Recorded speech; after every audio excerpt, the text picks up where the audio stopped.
ওই ইয়ে করে সিয়ার বার করে দেয়, ওরে বর এত বড় মানুষ আমার বাড়ি যাচ্ছে, আরে তো করলো কি তাও বুঝে পারিস নি? হ্যাঁ কথা বল, কি লাভ? আপনি কেন বুঝলেন না? নেতৃত্ব দিব তোমার হাতে, তুমি যদি রসুলের নেতৃত্ব মেনে নাও। রসুলের নেতৃত্ব যারা মেনে নিবে তাদের হাতে নেতৃত্ব গেলে কোনো সমস্যা হবে না। এই যে আমাদের দুইটা মন্ত্রী ছিল, আলিয়া হোসেন মোহাম্মদ মুজাহিদ, মতিউর রহমান নিজামী, তিনটা মন্ত্রণালয় 5 বছর চালাছে। ফখরুদ্দিনের আমলে অনুবীক্ষণ যন্ত্র দিয়ে দেখে একটাও দুর্নীতি পায়নি। মিথ্যা মামলা দিয়ে করছে এরা রাজাকার। কিন্তু যে লোকটা মন্ত্রিত্ব পায় চারেনার 1 পয়সার দুর্নীতি ধরা পড়লো না, তুই কেমন করে করলু যে এরা মানুষের বাড়িতে আগুন লাগাতেছে? হ্যাঁ সাহস কি রে? কত কর? কেউ এমন ভাবে দেশ তৈরি করেছিল, সবাই ত্রাসের মধ্যে ছিল।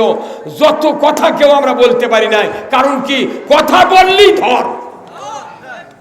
দেশ তো ওটাই আছে, এখন ধরিস না গায়ে, আয় রে আয়, কতক্ষণ না গায়ে। এইটা 5 জন মানুষ কি দাঁড়ান গেল হেনে? ওই পুলিশ আছে, ওই ওসি আছে, এসপি আছে, ওই দেশ আছে, মামলা নাই, কিচ্ছু নেই। তা আবার সরকার এমন করেছে স্বরাষ্ট্রমন্ত্রী দিয়ে যে দাঁড়িয়ে রাখলে পুলিশের চাকরি হবে না। এখন আবার দেখেছি ওসি এসপি বড় বড় প্রশাসনিক কর্মকর্তারা এমন দাঁড়িয়ে রাখিছে মনে হয় জামাতের আমির। আমার কাছে কামারখন্দ থানার একটা ওসি, উলিপুর থানার ওসি, উনি আমার কাছে দাওয়াত দিতে সেদিন গেছিলেন। 28শে জানুয়ারি ওনার ডেট সভা করেছে কামারখন্দ থানার। উনি যখন আমার বাড়িতে একাই গাড়ি নিয়ে গেছে, একটা কার নিয়ে, আমি চিন্তা করি আল্লাহ রে, ওসি কে রে? আমি দোতলার থেকে দেখলাম ওসি। করছে হুজুর কোথায়? আমি বাড়ি বাড়ান। যা দেখি ওসি সাহেব, কি ব্যাপার আপনার? কোথায় আপনার সভা করে দেওয়া লাগবে। দাঁড়িয়ে টাড়ি দেখে আমার কোল দিয়ে শান্তি হয়ে গেছে ভাই। না আবার আগে কোলাকুলি করে হৃদয়টা না শক্ত করে নেন। তাই আমি বললাম যে আপনি ওসি মানুষ আমাকে দাঁত দিয়ে নিয়ে যায়, কী করবেন? করছে আমার এক চাচা শ্বশুর শহীদুল ইসলাম নাম, আপনার 4 বছর হলে নিয়ে যাবার কথা আমাকে, কিন্তু আমি নিয়ে যাইনি। যদি আমি নিয়ে যেতাম আপনার, তাহলে আমার চাকরি শেষ হয়ে গেল। এইবার সুযোগ পাচ্ছি, আপনার যাওয়া লাগবে, ডেট আছে নাকি কোন? তো একটা ডেট আছে ভাই, কাটা গেছে, ওই রাজশাহী সারঘাটায় ছিল, সেই ডেট দেওয়া যাবে। করছে এখনই বুক, 4 দিনের মধ্যে আমি সভা করবো, তা আপনাকে নিয়ে যা সভা করা লাগবে। ওসিরা শুদ্ধ কাঁপে গেছে এই 16 বছরে। ওসির যদি চাকরির ভয় থাকে, আমাকে কি হতে পারে না? ওসির চাকরির ভয় রে পাগল। এটা আপনার শেরপুর একটা এসআই আছে, নন্দীগ্রাম ছিল, জিএছে, আমার কাছে ফোন দিয়েছিল।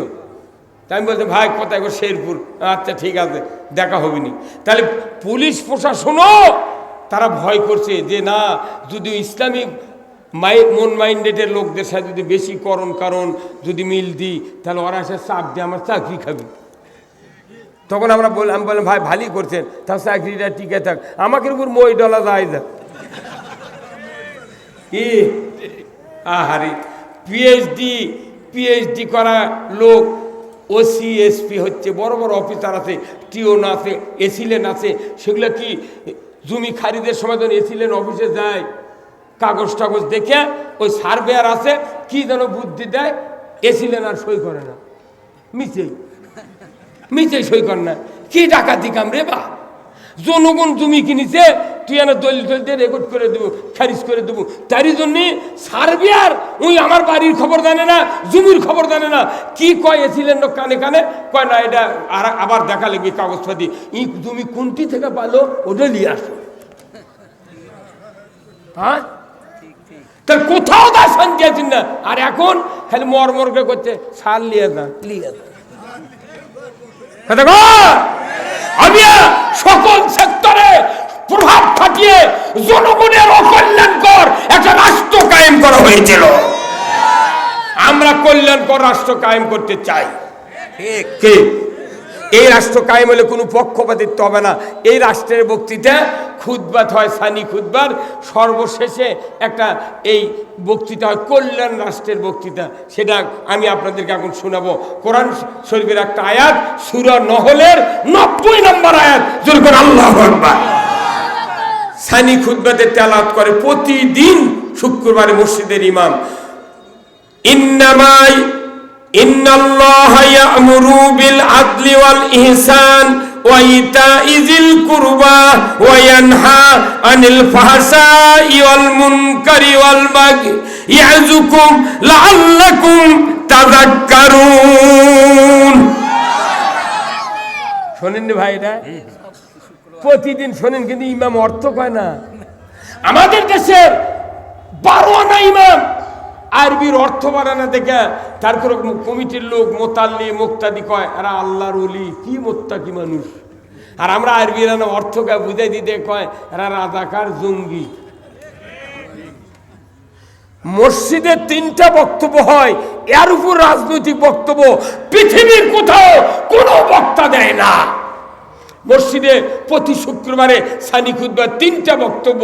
1 নম্বর হলো রসুলের একটা হাদিস, 2 নম্বর রসুলের একটা হাদিস, 3 নম্বর হলো আল্লাহর কোরআনের আয়াত।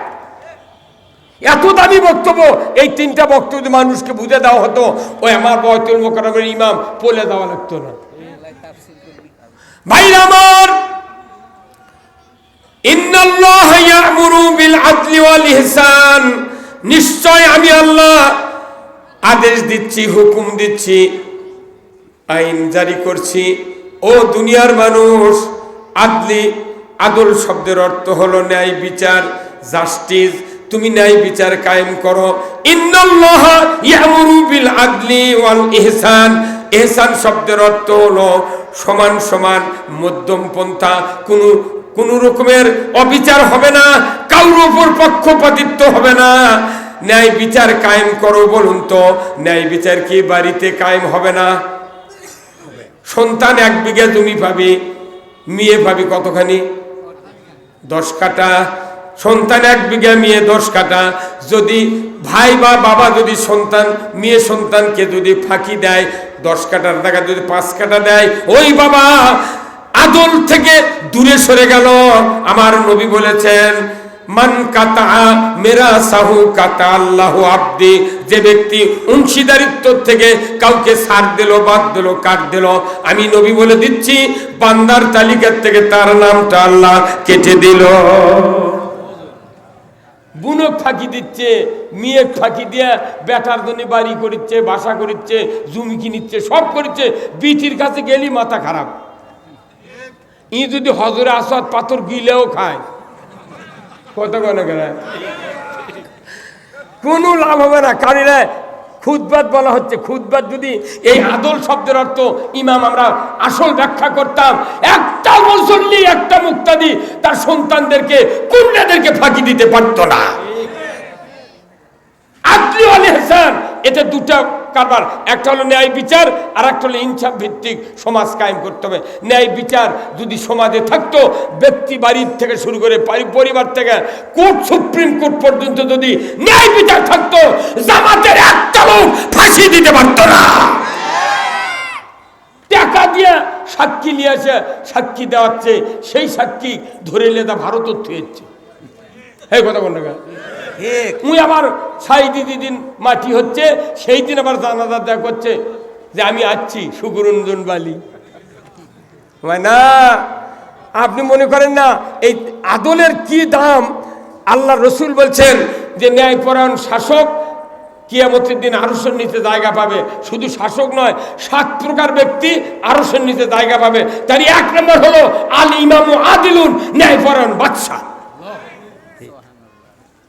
পুলিশ আমাকে ধরবার গেছে, তখন কাগজ নাই, কিচ্ছু নেই, কইতে হুজুর চলেন। এই বগুড়া হচ্ছে আমরা ফাফর ইউনিয়নটাও ধরে নিচ্ছি। কে ভাই কি ওয়ারেন্ট দেখান? করছে না, কিছু নাই, এটা উপরের নির্দেশ। সেদিনকে আমার বাড়ির 2 জন হচ্ছে বিয়ে পড়ে নেওয়ার জন্য। আমি কোনো উপরের নির্দেশ, বিয়ে পড়ানো যাবে না। কি ভাই, তোরা দেখো উপরের নির্দেশ দিছিল, কতক্ষণ দেখা পাল্টা পাল্টি খাওয়ার লাগবে এইবার। কত বল। এই যে আমার এই ভাই শ্রদ্ধা ভাই, ইনি আমার বাসায় গেছিলেন। এনার স্ত্রী আছে, বয়স্ক স্ত্রী ধরেন, কিন্তু ওনার স্ত্রীর মাথার 1.5 হাত চুল আছে। কয় হাত? উকুন হচ্ছে, খুকসি হচ্ছে, অ্যালার্জি হচ্ছে, চুলকে চুলকে মাথা শেষ, বউ একে শুকে গেছে, কোনো টাকা খরচ করে ভালো হয়নি। এখন ওনার এক রিলেটিভ আছে, বলেছে মুরব্বী আপনি 5টা টাকা দেন তো, আমরা 10 মিনিটের মধ্যে ভালো করে দেবো আপনার ওই স্ত্রীর বেদি। তোর 5 লাখ ফুরেছি, কিছু হয়নি, মরণ পর্যন্ত ছুঁয়ে আছে, তুই 5 টাকা দিয়ে কী করবে? কোথাও আপনি দিয়ে দেখেন। 5 টাকা দিছে, থানার মোড়ের ওই দোকানের থেকে বেলেট কিনে যাচ্ছে, বেলেট নিয়েছে। ওনাকে বলছে আপনি মাথার চুলটা কামে দেন তো, কামে দিছে, উকুন গেছে, খুকসি গেছে, চুল কেনেও গেছে। তোর কাছে ভালোই তো, তোমার বুদ্ধি শুনে আর 7 দিন হচ্ছে বা, আর মাথাও চুলকায় না, কিছু হয় না।